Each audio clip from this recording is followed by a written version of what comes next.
Hi everybody, I'm Bree. Thanks for coming to the channel. I have a little bit of time today, so before I have to run out, we are going to start prepping carrots to get ready to pressure can some carrots. My kids absolutely love carrots. They love a lot of vegetables, but carrots is top choice. And ever since they were babies, we had been getting them like canned carrots because it was just softer, it was easier, it was less time, busy working parents and all.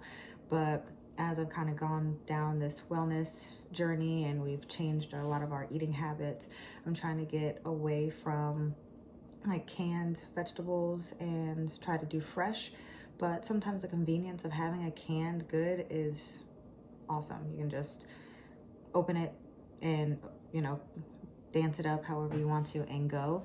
So I decided that we were going to just start trying to pressure can as much as we can. I've already done jams and jellies and I've pressure canned meats and stuff like that, so that's not new to me, but trying to put up enough to actually have stuff to pull from instead of going to the store and buying canned food is a big undertaking, especially when you're just starting out. I think as you have built up your arsenal of canned goods, then it's a lot easier to just kind of keep everything in rotation. But building it up and starting it, I think, is the hardest part about it. So that's what we're doing today. We are starting with canning some carrots.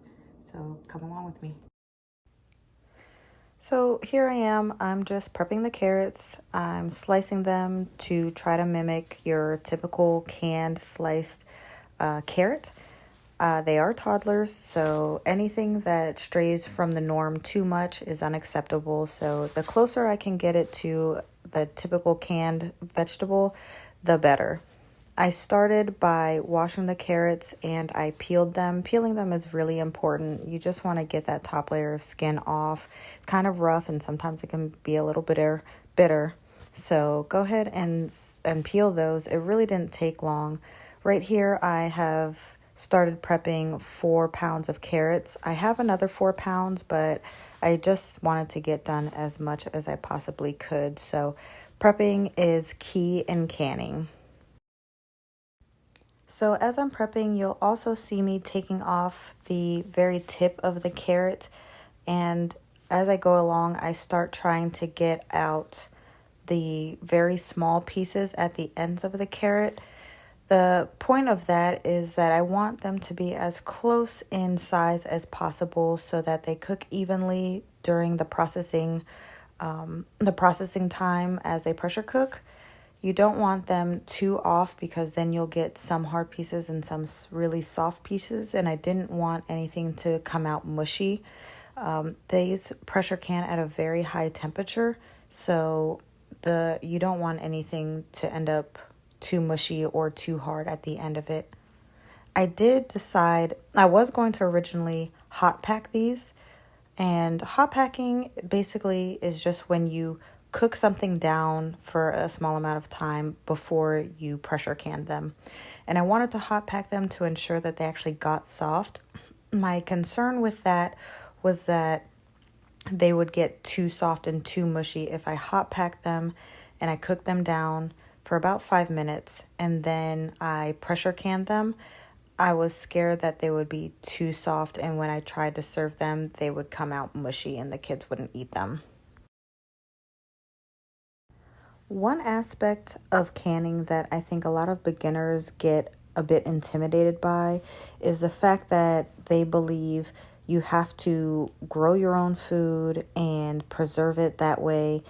And yes, I do that, but you don't have to only preserve your own food. You can go to Sam's Club, you can go to Walmart, wherever you can find the best deal, and bulk buy what you can and preserve that food. Now, I do try to find organic food to ensure that my kids are getting the healthiest foods possible, but that doesn't always mean that I'm preserving only what I grow.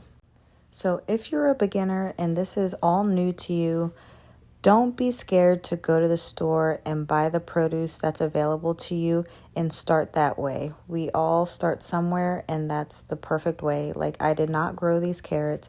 I absolutely went to the store and bought 4 pounds or maybe 6 pounds of carrots, and I'm preserving them because that's what I have available to me right now. Okay, so here I am just filling my jars with the carrots that I've already prepped. I went ahead and I washed all my jars, my lids, and my rings, and got them ready to go. So I could just go ahead and put the carrots in. Now, when you fill your jars, you want to keep 1 inch of headspace. Some recipes allow you a half an inch. I just like to play it safe and do an inch in anything that I can. So just filling up as many jars as I need. I prepped 8, but I think I only ended up using 6 right now. Like I said, I still have 4 pounds left, so I will be using the rest of the cans, but you always want to prep ahead. So if you think that you're going to need 6, prep 8. If you think you're going to need 8, prep 10. So that's what I did. I prepped 8 and I only needed 6. So here I'm adding water to my jars after I filled them, leaving 1 inch of headspace. You're also going to make sure you leave 1 inch of headspace with your water. Now that's because the pressure in the cans will rise. Everything will kind of boil up, so you want to leave that headspace for everything to expand.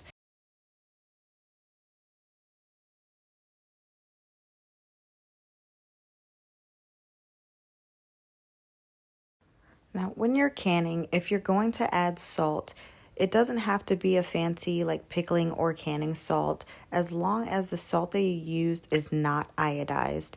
You don't want to use an iodized salt in your canning because it will make everything in your jars turn a little darker, turn brown. It doesn't sour anything, it doesn't spoil anything, but it's not so pretty to look at. And if you're like me and you're cooking for toddlers, they're not going to eat anything that's brown or discolored. So just make sure that you don't add anything or any salt that has any iodine.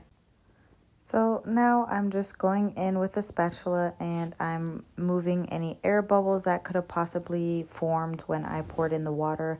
And I'm also mixing in the salt so that it's evenly distributed.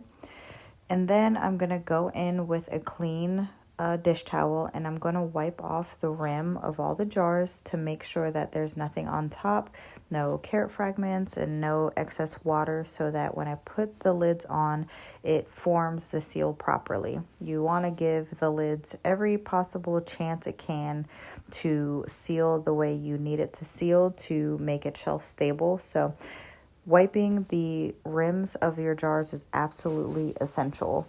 And then when you go in with your rings, you want to do it hand tight. You don't want to wrench it down because that can actually give your seal a disadvantage. So make sure that it's hand tight, but don't crank it down.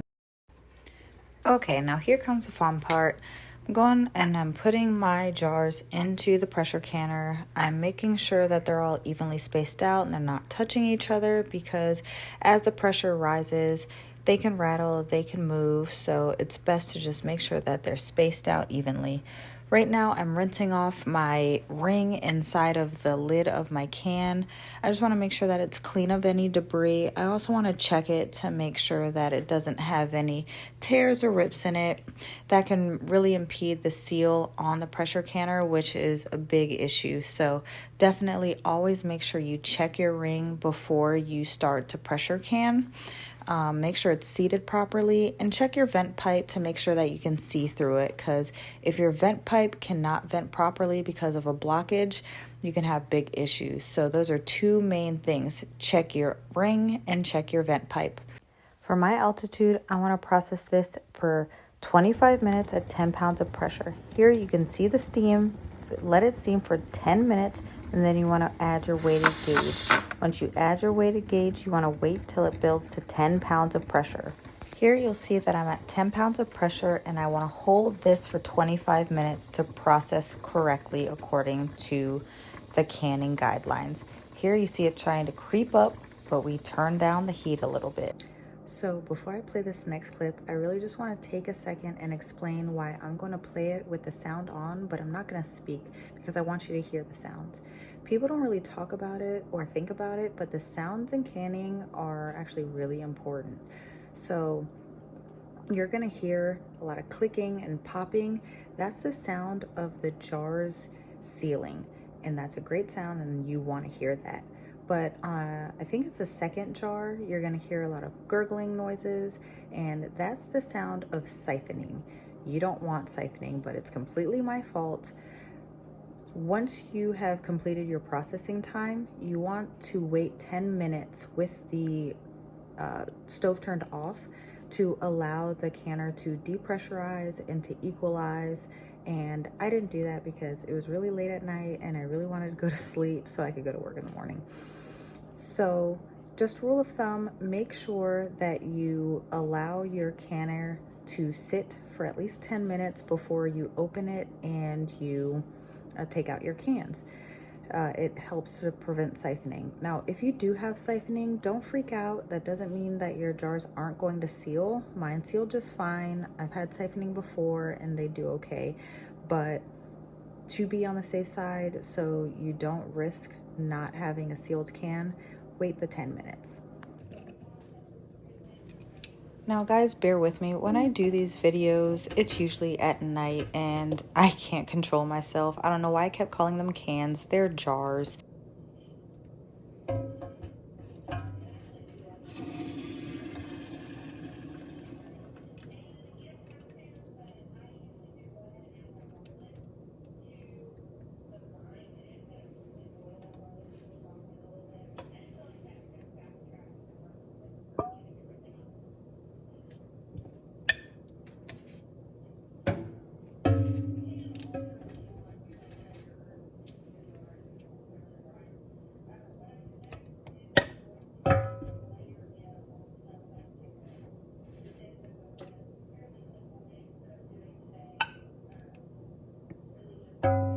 If you don't immediately hear a pop, it's completely fine. You're gonna wait 24 hours before you do a real check.